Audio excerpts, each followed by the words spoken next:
It comes as a relief knowing Uganda has managed to have the poverty levels from over 50% in 1992 to 19% by 2013, as Finance Minister Maria Kiwanuka explains. This economic growth has culminated in a decline in the proportion of Ugandans living below the poverty line from 56.4% in 1992-93 to 24% in 2009, and further to 19.7% in the year 2012 and 13. This means we have managed to attain our first millennium goal ahead of time. Kiwanuka cautions Uganda, saying more still needs to be done as majority of Ugandan households continue to grapple with poverty and unemployment. Our GDP per capita of US dollars 571.7 is still below the sub-Sahara average of US dollars 1,716.3.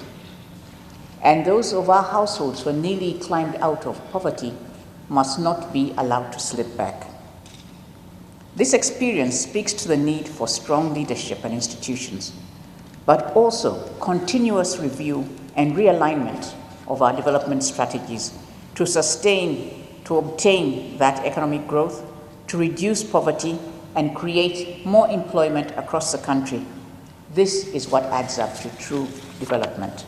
The Finance Minister urges the central bank to regulate interest rates to prevent the imminent inflation that would create a downward trend in Uganda's economic growth. Despite the abandonment of fixing interest rates and credit rationing that was the norm in Uganda and much of the world between the 1960s and 1990s, many experts to this day still advocate for interest rate ceilings and/or price controls as a proposed solution to high lending interest rates in the economy. I'm sure we all remember that time of nearly 3 years ago when we had a very high inflation spike.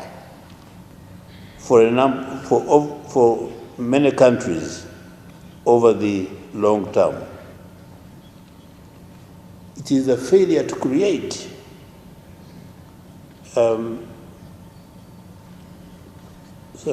the sustainable institutions of governance which neither allow both peaceful political competition nor provide competent public administration, which underlie many of the developmental failures of our continent.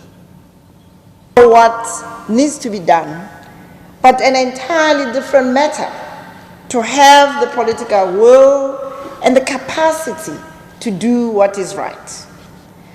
Our continent is littered with examples of lofty ideals that rarely translate into successful outcomes. Our leaders, from liberation struggle times, post-colonial governments across the continent, including the new Partnership for Africa's Development more recently, all promised us an Africa where the people will be at the center of the governance process, that transparent, accountable governance programs are going to be there to change the lives of the majority of Africa's citizens. This as she presided over the Joseph Mubiru Memorial Lecture, where African governments were urged to move beyond empty promises, but implement whatever development plan that can uplift African economies and transform lives.